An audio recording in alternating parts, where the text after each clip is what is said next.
As execuções de Nuremberg ocorreram em 16 de outubro de 1946, logo após a conclusão dos julgamentos de Nuremberg. 10 membros proeminentes da liderança política e militar da Alemanha nazista foram executados por enforcamento. As sentenças foram executadas no ginásio da prisão de Nuremberg pelo exército dos Estados Unidos, usando o método de queda padrão em vez de queda longa. Os carrascos foram o sargento John C. Woods e o seu assistente, o policial militar Joseph Malta. Woods calculou mal os comprimentos das cordas usadas para as execuções, alguns alegando intencionalmente, de modo que alguns dos homens não morreram rapidamente por fratura no pescoço, mas foram estrangulados até a morte lentamente. Alguns relatórios indicaram que algumas execuções levaram de 14 a 28 minutos. O exército negou as alegações que o comprimento da queda era muito curto, ou de que os condenados morreram por estrangulamento ao invés de uma fratura no pescoço. Além disso, o alçapão era muito pequeno, de tal forma que vários dos condenados sofreram ferimentos com sangue na cabeça enquanto atingiram os lados do alçapão enquanto caíam através dele. Há rumores de que os corpos foram levados para o campo de concentração de Dachau para cremação, mas na verdade foram incinerados em um crematório em Munique e as cinzas espalhadas sobre o rio Isar. Hoje vamos ver as execuções principais de Nuremberg. Fica até o final, pois vamos entrar em detalhes extremamente específicos. Vamos começar com Hermann Göring.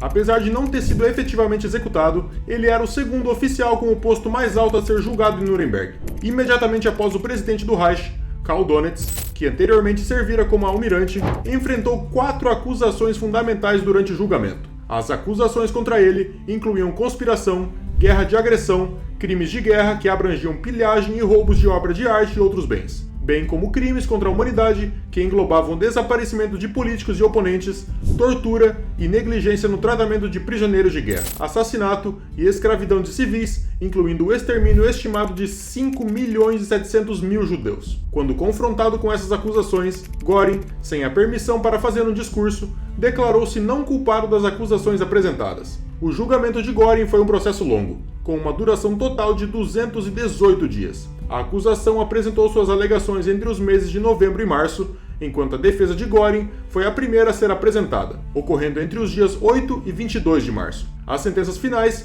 foram lidas em 30 de setembro de 1946. Durante o julgamento, Göring foi forçado a manter silêncio, mas conseguiu comunicar as suas opiniões através de gestos, acenos de cabeça e risos. Ele também tomava notas constantemente, sussurrava com outros réus e tentava controlar o comportamento instável de Rudolf Hess, que estava sentado ao seu lado.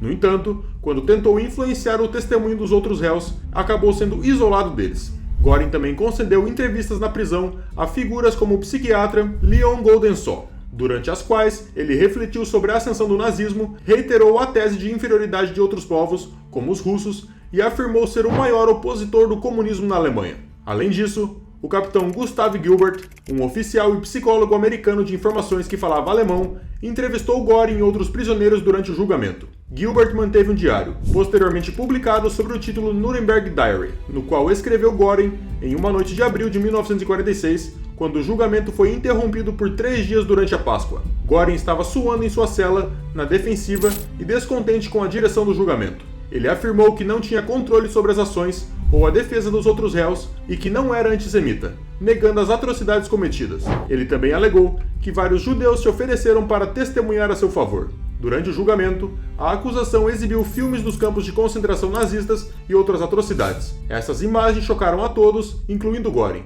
que chegou a afirmar que os filmes deveriam ser falsos, embora ninguém acreditasse nele. Algumas testemunhas, como Paul Körner e Edhard Milk, tentaram descrever a personalidade de Göring como pacifista e moderada. Milk argumentou que era impossível desafiar Hitler ou desobedecer às suas ordens, pois isso resultaria na execução ou mesmo na punição de familiares. Quando testemunhou em sua própria defesa, Göring expressou lealdade a Hitler e alegou que não tinha conhecimento dos acontecimentos nos campos de concentração que estavam sob a supervisão de Heinrich Himmler.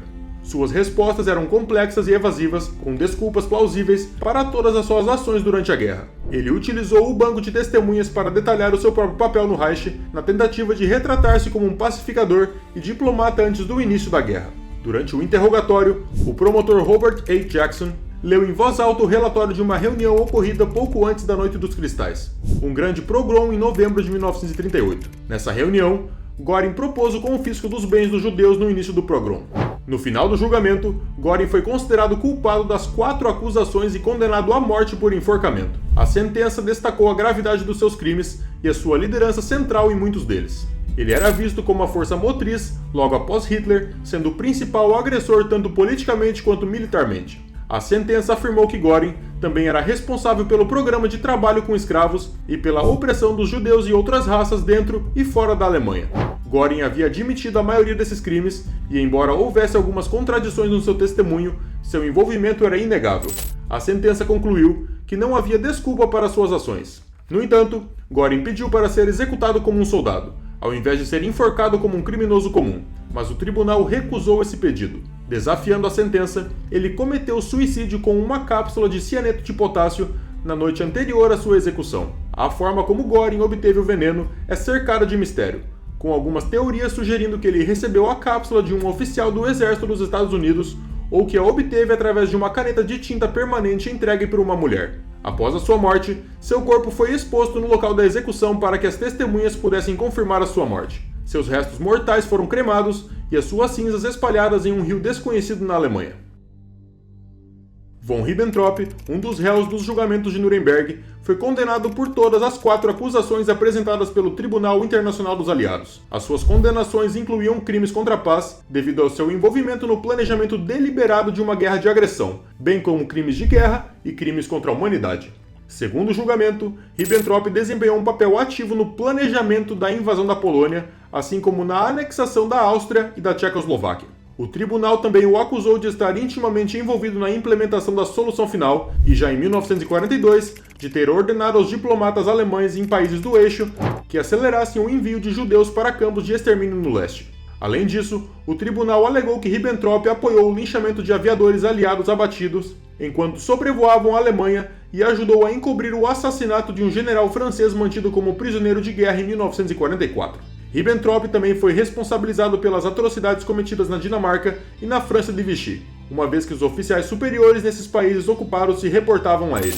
Ribbentrop tentou se defender alegando que Adolf Hitler tomou todas as decisões importantes e que ele próprio havia sido enganado pelas repetidas afirmações de Hitler de que ele buscava apenas a paz. No entanto, o tribunal rejeitou essa alegação, argumentando que, dado o profundo envolvimento de Ribbentrop na condução da guerra, ele não poderia alegar desconhecimento da natureza agressiva das ações de Hitler.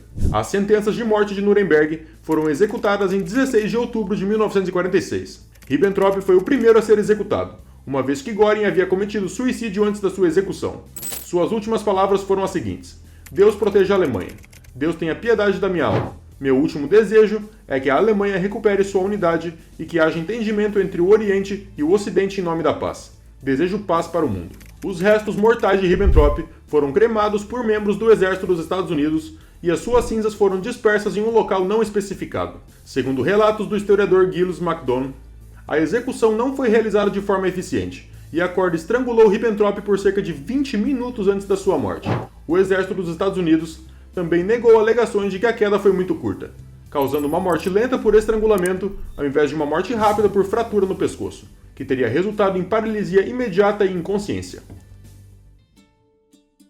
Em 8 de maio de 1945, Field Marshal Wilhelm Kittel, uma figura de destaque no comando militar alemão, assinou a rendição incondicional da Alemanha ao Exército Vermelho Soviético e aos aliados. Contudo, esse evento histórico foi seguido por sua prisão apenas 4 dias depois. Nos meses subsequentes, Kittel foi submetido ao Tribunal Militar Internacional em Nuremberg, onde enfrentou acusações de crimes de guerra, crimes contra a paz e crimes contra a humanidade. O julgamento culminou na sua condenação à pena de morte em 1º de outubro de 1946. Paralelamente a essa sentença, Kittel, juntamente com Job, fez um apelo singular. Ele solicitou que a sua execução fosse realizada por fuzilamento, argumentando que essa forma de morte era garantida a todos os soldados em todos os exércitos do mundo. No entanto, ambos os pedidos foram rejeitados pelas autoridades. Em 16 de outubro de 1946, Wilhelm Kittel enfrentou a sua sentença e foi enforcado. Esse líder militar havia perdido seus 2 filhos durante a guerra, e suas últimas palavras, proferidas momentos antes da abertura do alçapão, foram uma súplica ao Todo-Poderoso por misericórdia para o povo alemão. Ele reiterou o lema nacionalista, Alemanha em cima de tudo, e expressou a sua devoção à pátria. Embora oficialmente as execuções de Nuremberg tenham sido descritas como limpas, relatos da época sugerem que nem sempre foram livres de sofrimento. Em alguns casos, os condenados agonizaram por mais de 15 minutos antes da morte. Jornalistas americanos que testemunharam as execuções afirmaram que elas pareceram deliberadamente lentas. Conforme relatado em um artigo posteriormente publicado na edição de dezembro de 1946 da revista militar americana Stag, o carrasco responsável, o sargento John C. Woods, do Exército dos Estados Unidos, teria utilizado uma corda que era excessivamente curta. Como resultado, a queda dos corpos pelo alçapão também foi insuficiente em termos de comprimento. Em vez de resultar em uma morte instantânea devido à quebra do pescoço, os condenados experimentaram uma morte mais lenta devido à asfixia. A fotografia do cadáver de Wilhelm Kittel, por exemplo, revela a presença de sangue em seu rosto, um fenômeno que também foi observado no caso de Frick. Isso pode ser atribuído ao tamanho inadequado da abertura do alçapão, que por ser muito estreita, teria causado lesões na cabeça e no rosto dos condenados durante a queda. Como resultado de uma execução mal planejada, Kittel acabou falecendo apenas 24 minutos após o início da sua enforcadura. Ernest Kaltenbrunner foi um oficial integrante da alta cúpula da Alemanha nazista e maior patente sobrevivente da SS julgado em Nuremberg. Ele foi um dos líderes nazistas julgados pelo Tribunal de Nuremberg por crimes de guerra, genocídio, conspiração para cometer crimes contra a paz e crimes contra a humanidade. Como comandante da RSHA, a ele foram diretamente imputados os seguintes crimes: assassinatos em massa de civis cometidos pela Einsatzgruppen em países ocupados, criação de campos de concentração e confinamento de indesejáveis políticos e raciais nesses campos e campos de extermínio, deportação de civis de nações ocupadas para utilização em trabalho escravo na Alemanha, execução de paraquedistas e comandos inimigos capturados e proteção dos civis alemães que linchavam pilotos capturados, sequestro e expoliação de propriedades e bens privados, assassinato de prisioneiros nas prisões da SS, da Gestapo e da SD, perseguição aos judeus, perseguição às igrejas e tortura e assassinato de ciganos. Foi considerado culpado de crimes contra a humanidade e crimes de guerra, condenado à morte e enforcado cerca de 1h40 da manhã, de 16 de outubro de 1946. As suas últimas palavras foram as seguintes: "Eu amei meu povo alemão e a minha pátria com um coração caloroso. Cumpri meu dever de acordo com as leis do meu povo e lamento que o meu povo tenha sido liderado desta vez por homens que não eram soldados e que cometeram crimes dos quais eu não tinha conhecimento." Hans Michael Frank, que foi conhecido como o Carniceiro da Polônia, foi um advogado e político alemão, filiado ao Partido Nazista, que serviu diretamente ao ditador Adolf Hitler. Ele fugiu em 1945, pouco antes da chegada do Exército Vermelho, e foi capturado pelos norte-americanos no interior da Alemanha.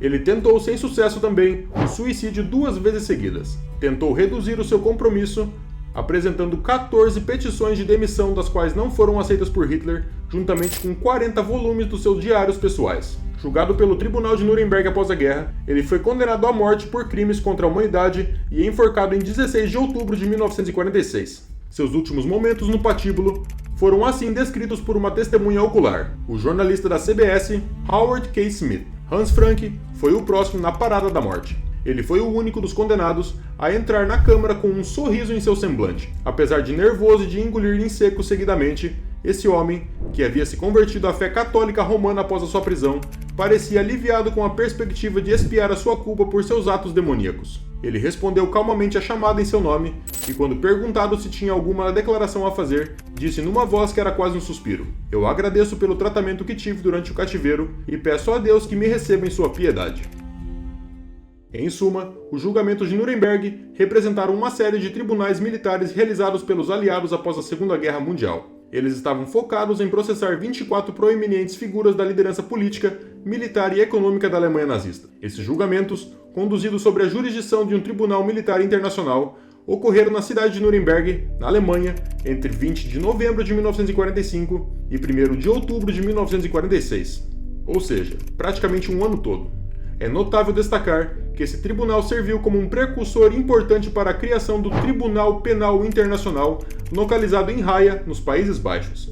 Além disso, entre 1946 e 1949, houve também os processos de guerra de Nuremberg, que envolveram 12 outros tribunais militares. Esses processos lidaram com um total de 117 acusações relacionadas a crimes de guerra cometidos por outros membros proeminentes da liderança nazista. Se você acredita que esse vídeo tenha lhe agregado historicamente, deixa seu like aqui embaixo e se inscreva no canal. E caso você queira apoiar mais ainda o nosso trabalho, eu vou deixar o Pix aqui na tela. Qualquer valor é muito apreciado. Que Deus abençoe todos vocês e até breve.